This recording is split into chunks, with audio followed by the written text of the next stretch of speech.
तो देखो बच्चों, हम लोगों ने लास्ट क्लास के अंदर क्वेश्चन पढ़ा था ये वाला, अमन बिमल दीपक वाला, है ना। अब रिटायरमेंट का देखो, अगला क्वेश्चन देख लो आप। हर तरीके के क्वेश्चन है, अपन को ट्राई कर लेने चाहिए। ठीक है, लिखा है Parth, Harsh, Garbh and Ritvik were partners in a firm sharing profits in the ratio 2:2:1। On 31 March 2024 Ritvik retired. कौन रिटायर हो गया? ऋत्विक। आखिरी वाला ये लगा देता हूँ टिक, ये Ritvik retire. On Ritvik retirement the goodwill of the firm, पूरे फर्म की गुडविल है ये। ऋत्विक के रिटायरमेंट पे किसकी गुडविल है? ये पूरे फर्म की 70,000। तो याद रखना, रिटायरमेंट की जब अपन एंट्री करते हैं तो किसका हिस्सा निकाल के करते हैं? रिटायरिंग पार्टनर का हिस्सा निकाल के करते हैं। पूरी फर्म की जो गुडविल है उसमें आपको रिटायरिंग पार्टनर का हिस्सा निकालना होगा। The new profit sharing ratio between Parth, Harsh and Garbh was agreed as 5:1:1। ठीक है। Goodwill already appear in the books of the firm at ₹1,40,000। जो ऑलरेडी अपीयर होती है बुक्स में फर्म के, वो कितनी है? 1,40,000 की है। ठीक है, तो जो ऑलरेडी गुडविल ओपन है उसको अपन क्या करते हैं? हमेशा बंद करते हैं। तो मैंने इसको क्या कर दिया? बंद कर दिया। जो गुडविल मेरी ऑलरेडी अपीयर है उसको मैंने क्या कर दिया? क्लोज। तो जब गुडविल को क्लोज करते हैं तो क्या एंट्री करते हैं? Old partner to goodwill. क्या एंट्री करते हैं? Old partner to goodwill. अब क्या काम करोगे? अब देखो यहां पर सबसे पहले अपन को क्या काम करना है? जो टोटल गुडविल पूरे फर्म की थी उसमें आपको ऋत्विक का हिस्सा निकालना पड़ेगा 1/7। अब आप बोलोगे सर 1/7 कैसे आया? ऐसे 2×2=4, 2×6 और 1×7, तो 1/7। तो आपको 1/7 करना पड़ेगा। 70,000 इंटू 1/7 है ना, तो कितना आ जाएगा? 10,000। आपको इस 10,000 से एंट्री करनी पड़ेगी गेनिंग टू सेक्रीफाइसिंग। तो हमने old ratio minus new ratio करके गेनिंग रेशो निकाला। एक का गेन आया, एक का सेक्रीफाइस आ गया। तो गेनिंग टू, देखो 2 का सेक्रीफाइस है, 1/7 1/7, गेन एक ही है ना। तो आप अपन को ये बात तो पता ही है, इसका 10,000 तो है ही इसका हिस्सा। तो ये तो कौन था? रिटायरिंग पार्टनर, है ना। अब आपको 70,000 का 1/7 निकालना पड़ेगा, क्योंकि जिन दो पार्टनर को गेन करना था वो भी सेक्रीफाइस कर गए।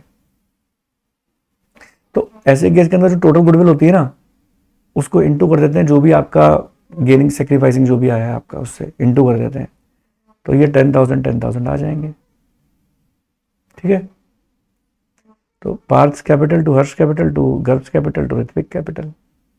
ओके, एंट्री हो गई हमारी। यही एंट्री पूछी गई थी आपसे, गुडविल का ट्रीटमेंट बताओ। ऑलरेडी ओपन गुडविल बंद कर दी, goodwill of the firm value जो 70,000 हुआ है आपने उसकी एंट्री कर दी। रही,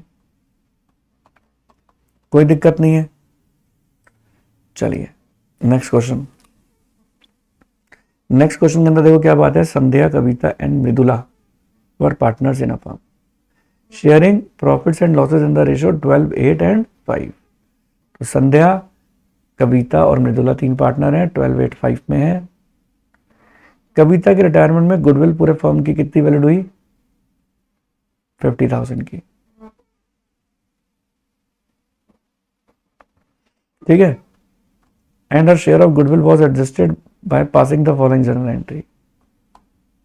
तो आपको क्या करना पड़ेगा? पहले ओल्ड रेशो है, न्यू रेशो है, निकाल लो sacrifice gaining. New ratio minus old ratio किया तो अल्टीमेटली मेरे पास गेनिंग रेशो कितना आया? 12/5। तो एस और एम दोनों गेन कर रहे हैं, है ना। तो आपको क्या काम करना पड़ेगा? कैसे निकालोगे? गुडविल ऑफ द फर्म 50,000 की वैल्यू हुई है पूरे फर्म की। पूरे फर्म की गुडविल में अपन उसका हिस्सा निकालेंगे पहले। तो 8/25 कितना आ जाएगा? 16। अब इस 16,000 से एंट्री करेंगे अपन। ठीक है, चलिए नेक्स्ट क्वेश्चन सिमिलर है। S K M were partners in a firm sharing profit and losses in the ratio 12:8:5। Kavita retirement goodwill of the firm is valued 50,000। पूरे फर्म की गुडविल वैल्यू की है 50,000 की, है ना। तो बस वही काम करना है, ये वही सिमिलर रिपीटेड क्वेश्चन नहीं है। देखो आप 16,000 और 16,000 में आपको गेनिंग टू सेक्रीफाइसिंग में डिस्ट्रीब्यूट करना पड़ेगा आपको। इसमें सिर्फ फर्क क्या है कि इसके अंदर आपको ये देखो क्या लिखा हुआ है यहाँ पर, यहाँ अच्छा ये आपको क्वेश्चन के अंदर ऑलरेडी क्या दे रखी है, एंट्री दे रखी है। तो एंट्री अगर आपको ऑलरेडी दे रखी है तो आपसे पूछा क्या क्या है, कैलकुलेट इंडिविजुअल पार्टनर्स गेन और सेक्रीफाइस निकालना है कविता के रिटायरमेंट पे। तो आपको पता है कि ये जो बढ़ती है एंट्री, ये गेनिंग रेशो में बढ़ती है। तो 6:10 का जो अपना रेशो है आपको निकालना पड़ेगा, गेनिंग रेशो कितना आ गया 3:5। अब आपको क्या काम करना है, जो 3:5 था ना हमारा, ये 8/25 को 3:5 में डिस्ट्रीब्यूट करना है और फिर जो आपका ओल्ड रेशो था ना उसमें जोड़ना है, तो ये न्यू रेशो आ जाएगा आपका। ये बड़ा अच्छा क्वेश्चन है, इंपॉर्टेंट। उम्मीद समझ में आया होगा मैं जो कहना चाहता हूं। गुडविल के लिए आपको ऑलरेडी एंट्री दे रखी है, उससे आपने गेनिंग रेशो निकाल लिया, और जो गेनिंग रेशो है ना, नया पार्टनर का जो हिस्सा था ना, मतलब नया कह रहा हूं, जो रिटायरिंग पार्टनर है, रिटायरिंग पार्टनर का जो हिस्सा था ना 8/25, उसको आपने 3:5 में डिस्ट्रीब्यूट किया जो गेनिंग रेशो में।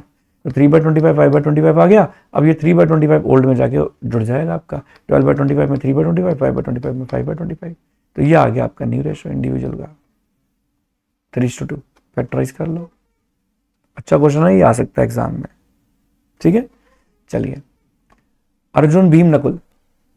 वैसे तो देखो अपन ने हर तरीके के क्वेश्चन किए, हर तरीके के। Arjun Bhim and Nakul are partner sharing profit and losses in the ratio 14:5:6 respectively. Retire कौन हो रहा है, भीम, बीच वाला। Bhim retire surrender his share 5/25 share in the favour of Arjun. सारा का सारा हिस्सा किसको लेके चला गया, अर्जुन को। गुडविल को वैल्यू करना है 2 year purchase of super profit based on the average profit of the last 3 years.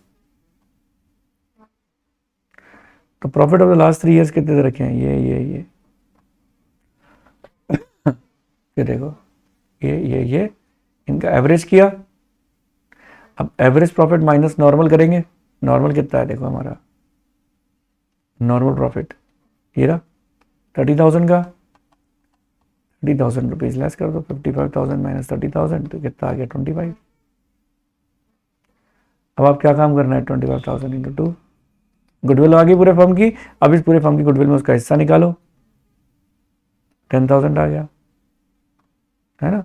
अब एवरेज माइनस नॉर्मल, ये तो हो ही गया था सुपर प्रॉफिट से, अपने पास गुडविल आ चुकी है। अब आपको एंट्री करनी है। आपको पता है एक ही पार्टनर ने सेक्रीफाइस किया है पूरा, तो गेनिंग टू सेक्रीफाइसिंग हो जाएगी। जो पार्टनर गया है ना, भीम गया, गेन उस किसने किया, अर्जुन ने, मैंने ऊपर ही बता दिया था। देखो बी गया भीम, सारा हिस्सा किसको देके गया, अर्जुन को। तो अर्जुन ही तो कर रहा है पूरा गेन। तो अर्जुन टू भीम्स कैपिटल 10,000 10,000 की एंट्री हो जाएगी। फिर इसके बाद अर्जुन भीम नकुल और 2 गुडविल। ऑलरेडी जो गुडविल ओपन थी बंद कर दी, तो ऑलरेडी गुडविल ओपन होती है ओपन ने बंद कर दी। और आपको क्वेश्चन के अंदर प्रॉफिट्स भी दे रखा है, देखो ये रहा। आफ्टर भीम रिटायरमेंट बोल रहा है प्रॉफिट्स 1 लाख, तो भीम के रिटायरमेंट के बाद 1 लाख का प्रॉफिट है ना। तो इनमें एक चीज ध्यान रखना आप, भीम के रिटायरमेंट के बाद है, तो ये जो 1 लाख रुपीज बटेंगे ना, ये न्यू रेशो में बटेंगे। ये देखो न्यू रेशो में बटा है अर्जुन में और नकुल में, क्योंकि भीम तो रिटायर हो गया ना, उसके बाद है। हाँ यही प्रॉफिट अगर भीम के रिटायरमेंट से पहले होता तो ओल्ड रेशो में बढ़ता। क्लियर। देखो अगर आप लोगों ने कर लिया है इसको तो अच्छी बात है, नहीं किया तो देख लो कैसे होना चाहिए था, कर लिया तो चेक कर लो। ठीक है, देखो लिखा है Alia Karan and Shilpa were partners in a firm sharing profits and losses in the ratio 5:3. अब लिखा हुआ देखो साफ, goodwill already appeared in the books. Books के अंदर ऑलरेडी अपीयर है गुडविल। कितने की बुक्स में अपीयर है, 60,000 की। तो देखो जब क्वेश्चन आ जाए ना तो साफ साफ आपको समझ जाना चाहिए, जो ऑलरेडी अपीयर है उसको बंद कर दो, पहले ही बंद कर दो। ठीक है, बंद कर दी। Alia Karan Shilpa to goodwill, old partners old ratio, कोई दिक्कत नहीं है। जनरल रिजर्व एट ₹20,000 बुक्स में और जनरल रिजर्व हैं, यानी बैलेंस शीट में लायबिलिटी साइड में अगर जनरल रिजर्व दे रखे होते हैं, एक्यूमुलेटेड प्रॉफिट दे रखे होते हैं, तो हम उसको क्या करते हैं, बंद कर देते हैं, बंद कर देंगे। देखो ये रहा, ठीक है, जनरल रिजर्व को बंद कर दें, ये लो जनरल रिजर्व ए, ये आलिया, करण और Shilpa, old partners, old ratio, ठीक है। चलिए अब आगे बढ़े। इसके बाद देखो क्या बात बोल रहे हैं यहां पर, और कुछ बोल रहा है, on the date of his retirement goodwill of the firm is value 2,40,000। तो 2,40,000 की गुडविल को वैल्यू की है रिटायरमेंट पर, ठीक है। तो 2,40,000 की गुडविल वैल्यू कर दी, 3/10 72,000 आ गया। अब आपको पता है गेनिंग और सेक्रीफाइसिंग रेशो निकाल के, न्यू रेशो दे रखा है, लिखा है ना, the new profit sharing ratio decided among the Alia and Shilpa was 2:3। तो ये निकाल के अपन को क्या काम करना है, गेनिंग सेक्रीफाइसिंग रेशो में बांटना है। तो बांट सकते हो इजीली, कोई प्रॉब्लम नहीं है। समझ में आया तो लाइक मारो, क्लियर हुआ तो लाइक मारो ताकि पता लगे कि सब बच्चों को क्लियर हुआ है कि नहीं। चलो बढ़ते हैं आगे। Komal, Deepti and Shilpa were partner sharing profit and losses in the ratio 4:3:1, ठीक है। Deepti retire selling her share of profit to Komal and Shilpa. इसी तरीके का क्वेश्चन मैं पहले भी बता चुका हूं आपको। 3,500 being paid by Komal and 2,500 being paid by Shilpa. तो आपको पता है कि भाई जो दीप्ति रिटायरिंग पार्टनर है ना, वो अपना हिस्सा कोमल को और शिल्पा को बेच के जा रही है 3,500 में और 2,500 में। तो आपको 35 और 25 का रेशो निकालना पड़ेगा। देखो ये रहा, 35-25 का रेशो निकाला, कितना आया, 7 और 5 का। अब आपको ये जो 3/8 हिस्सा है ना, इसको आपको 7:5 के अंदर डिस्ट्रीब्यूट करना है। तो 3/8 इंटू 7/12 और 3/8 इंटू 5/12, 7/32 आ गया, 5/32 आ गया। अब आपको क्या काम करना है, 7/32 जोड़ना है किसमें, 4/4 3 7 और 1 8, 4/8 में। देखो 4/8 में कैसा आया, 4/8 ऊपर से आया ना, 4 3 7 और 1 8, यानी 4/8 में मैंने जोड़ दिया 7/32 ये वाला। ऐसे ही 1/8 में कितना जोड़ दिया, 5/32, ठीक है। तो ये आ गया। अब आपको क्या काम करना है, 23/32 रेशो 9/32, ये गेनिंग रेशो है। अब इस गेनिंग रेशो में डिस्ट्रीब्यूट करना है आपको, कोमल शिल्पा टू दीप्ति, कितने को, 6,000 रुपए को। 6,000 क्यों, क्योंकि देखो टोटल गुडविल कितनी थी, ये लिखा है ना, 6,000 का हिस्सा बेच के गया है। गुडविल नहीं है इसमें, प्रॉफिट्स में अपना हिस्सा बेच कर गया है। तो प्रॉफिट्स में जो हिस्सा बेच के गया है उसकी एंट्री करेंगे अपन। 6,000 टोटल में आ जाएगा, दीप्ति में, कोमल में और शिल्पा में आ जाएगा आपका 3,500 और 2,500। अब profit after retirement of Deepti लिखा होगा, इसको न्यू रेशो में डिस्ट्रीब्यूट करेंगे 32,000 को। देखो profit and loss appropriation to Komal to Shilpa, clear है। चलिए अब आ रही है बात यहां पर किस चीज की, accounting treatment of reserves and accumulated profits. Reserves और एक्यूमुलेटेड प्रॉफिट्स का अकाउंटिंग ट्रीटमेंट अपन को करना है, ठीक है। देख लेते हैं कैसे करते हैं। जैसे पहले अपन ने सीखा सेम टू सेम वैसा ही है। General reserve account debit, profit and loss account debit, workman compensation reserve, investment fluctuation to all partner. और यहां पर लॉसेज अगर हैं तो सारे partner debit to profit and loss to debit revenue. तो सिंपल, कोई दिक्कत नहीं है। अब ये जो क्वेश्चन है ना वो इसी टाइप का ही है। क्या लिखा हुआ है, अब तक तो गुडविल की बातें कर रहे थे अपन, अब इस वाले में देखो लिखा है, Yash, Sagar and Prem are partners in a firm sharing profit and losses in the ratio 3:1। Yash retire, there was a balance of 24,000 in the general reserve and profit and loss account showed a debit balance. अब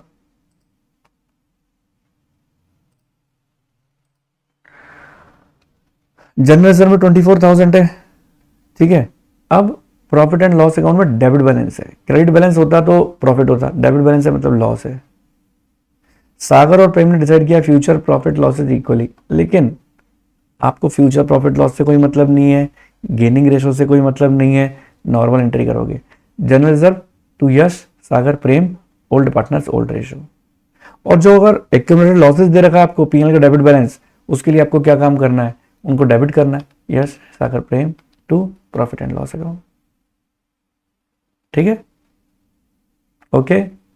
यानी एक entry हो गई आपकी accumulated losses की और एक entry हो गई आपकी प्रॉफिट्स की। तो उम्मीद करता हूं सब बच्चों को समझ में आ रहा होगा, क्योंकि अगर आप लोग पढ़ चुके हो तो आप लोगों के लिए कोई बड़ी बात नहीं है, इजी गोइंग है, आप इसको इजीली कर पाओगे। फिर लिखा है Shweta Divya and Nidhi are partners in a firm sharing profit and losses in the ratio 3:1। Divya retire from the firm on the Divya's retirement pass necessary general entry. अब केसेस दे रखे हैं वही वर्कमैन कंपेंसेशन रिजर्व के, और जब मैंने आपको पिछले चैप्टर में समझाया था, changing in profit sharing ratio में भी बताया था, तो आपको साफ बोला था कि आपको हर जगह सेम ट्रीटमेंट मिलेगा वर्कमैन कंपेंसेशन रिजर्व का, चाहे रिटायरमेंट हो, चाहे आपका एडमिशन हो, चाहे changing in profit sharing ratio हो, सब जगह ट्रीटमेंट सेम है। डिस्ट्रीब्यूट लिखा है workman compensation reserve of 60,000 when there is no claim against it. कोई क्लेम नहीं है, ठीक है, तो कोई क्लेम नहीं है तो जितना भी रिजर्व दे रखा है तीनों पार्टनर में डिस्ट्रीब्यूट कर दो, बात खत्म हो गई। Workman compensation reserve to Shweta capital to Divya capital to Nidhi's capital account. ठीक है जी। Next case number 2, distribute workman compensation reserve of 90,000 when there is a claim of 24,000 against it. Workman compensation reserve कितना है, 90,000 का।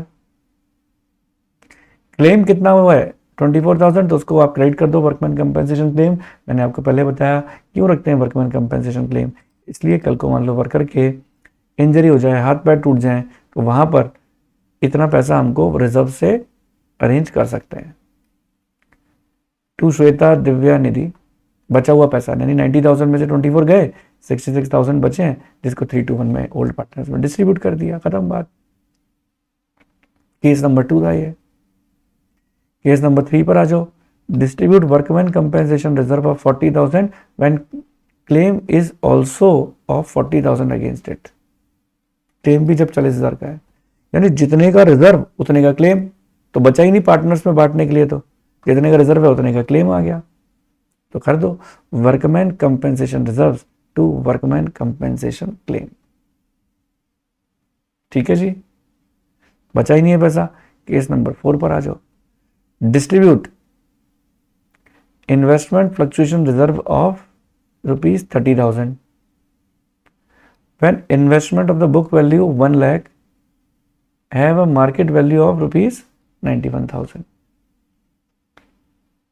समझ रहे हो, इन्वेस्टमेंट फ्लक्चुएशन रिजर्व कितनी है, 30,000। When investment of the book value कितनी है, 1 लाख। मार्केट वैल्यू कितनी है, 91। इन्वेस्टमेंट 1 लाख से 91 हो गई, कितने रुपए से कम हो गई, 9,000 रुपए से। अब ये जो 9,000 रुपए कहां से रिकवर करेंगे, इन्वेस्टमेंट फ्लक्चुएशन रिजर्व से। तो investment fluctuation reserve account debit to investment 9,000, to Shweta, to Divya, to Nidhi, क्योंकि 9,000 रुपए से तो इन्वेस्टमेंट कम हो गई, 30 में से 9 गए, कितने बचते हैं, 21 को आपने ओल्ड पार्टनर्स ओल्ड रेशो में डिस्ट्रीब्यूट कर दिया। सिंपल, आगे बढ़े, चलिए आगे क्या लिखा हुआ है। Give journal entries for the accounting treatment of investment fluctuation reserve of ₹54,000 when both book value and market value of investment are same at ₹60,000। क्या लिखा है, 54,000 की है इन्वेस्टमेंट फ्लक्चुएशन रिजर्व, ये रहा, इन्वेस्टमेंट की कीमत 60,000 है। अब मार्केट वैल्यू भी कितनी है, 60 है, कोई चेंजेस नहीं है, तो जितने का रिजर्व है वो पूरे का पूरा बढ़ जाएगा सारे पार्टनर्स में, क्योंकि इन्वेस्टमेंट की कीमत में कोई कमी आई नहीं, तो कमी नहीं आई तो इन्वेस्टमेंट घटी नहीं तो पूरे का पूरा बढ़ जाएगा। क्लियर है, चलिए next Give the journal entries for the accounting treatment of general reserve of rupees 30,000 when 40% of the general reserve is to be transferred to workman compensation reserve. अब साफ लिखा हुआ है कि जनरल रिजर्व का 40% आपको वर्कमैन कंपेंसेशन रिजर्व में डालना है। तो जनरल रिजर्व 30,000 था, उसका 40% निकाला, उसको कहाँ ट्रांसफर कर दिया? वर्कमैन कंपेंसेशन रिजर्व में। बाकी कितना पैसा बचा? बाकी जो बचा 18,000 उसको अपन ने डिस्ट्रीब्यूट कर दिया पार्टनर्स में। So simple. ठीक है, क्लियर है? बढ़ सकते हैं आगे। चलो ठीक है जी। अब ये है आपका फुल फ्लैज क्वेश्चन, जो नॉर्मल क्वेश्चन है विदाउट एनी पार्टनर्स, कोई इस तरीके का कोई एडजस्टमेंट नहीं है, नॉर्मल क्वेश्चन है। पढ़ देता हूँ, नॉर्मल क्वेश्चन है, समझा देता हूँ। Lalit, Ravi and V are partner sharing profit and losses in the ratio 2:1.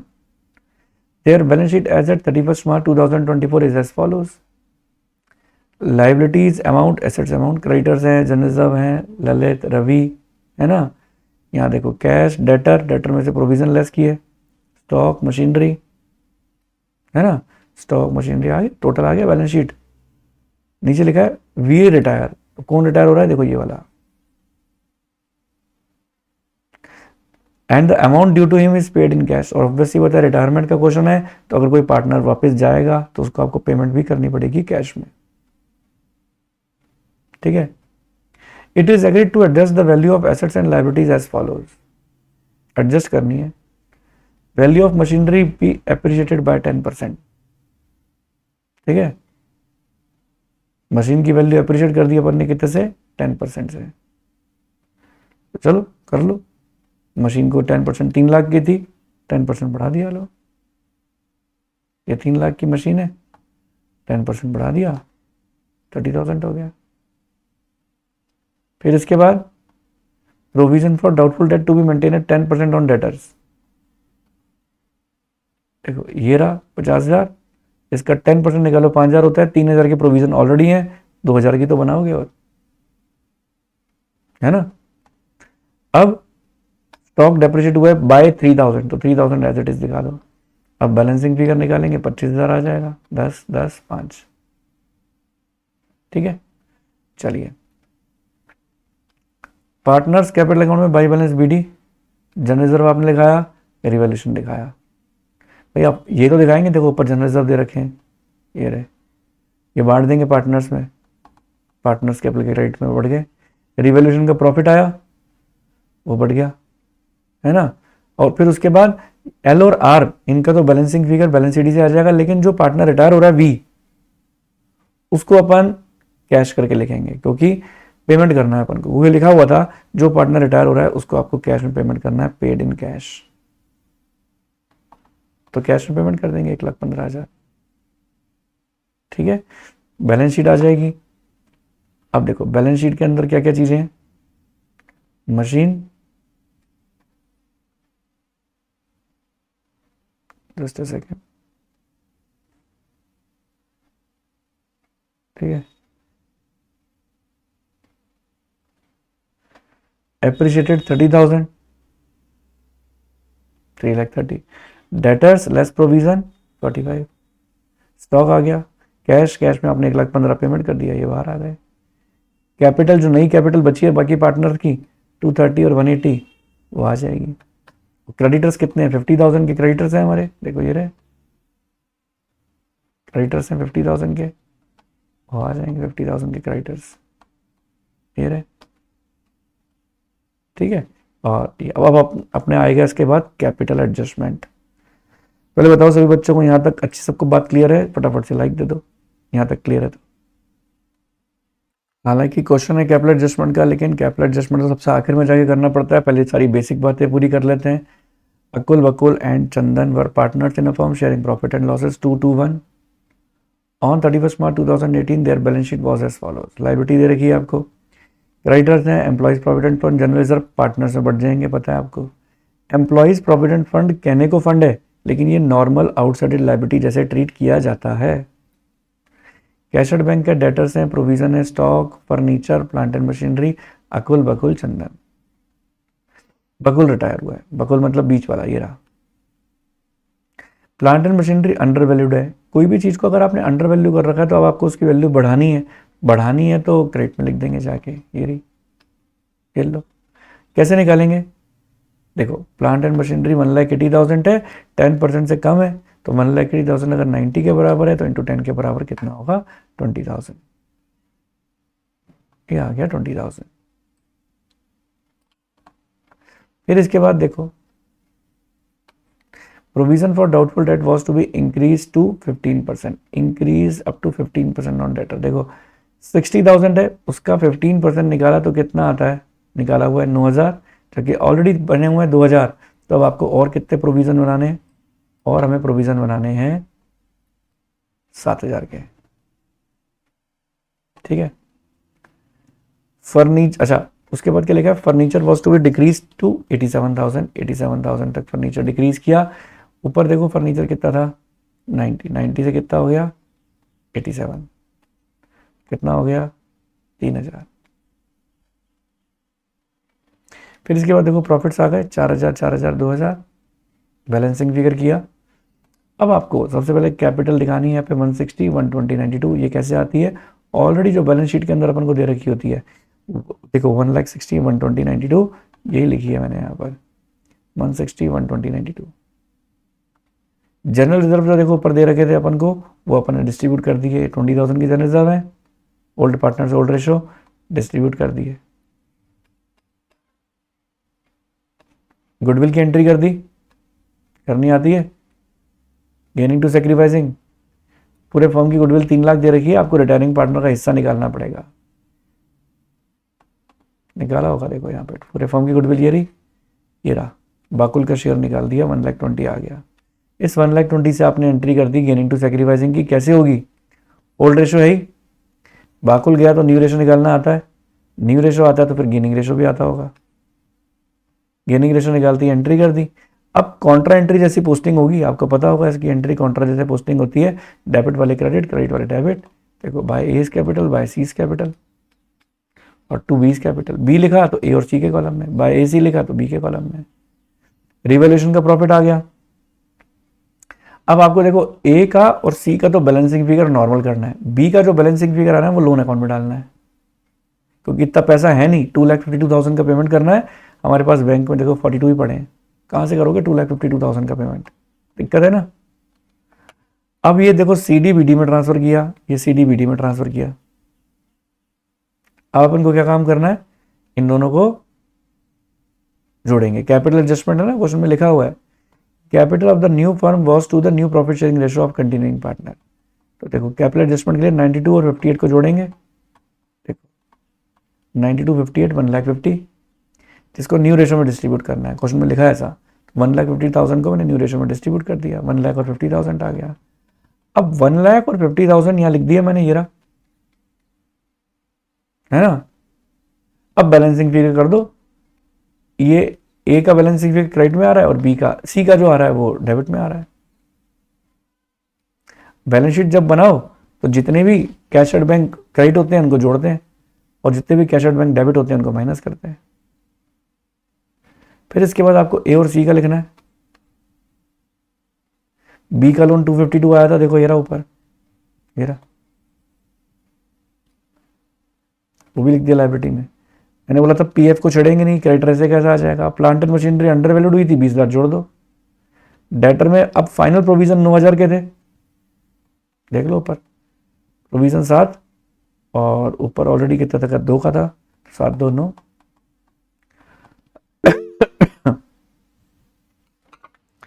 इसके बाद देखो आगे क्या आता है, फर्नीचर है, फर्नीचर में अपन 3,000 पे रिड्यूस कर देंगे, बाहर आ जाएगा 87, ठीक है।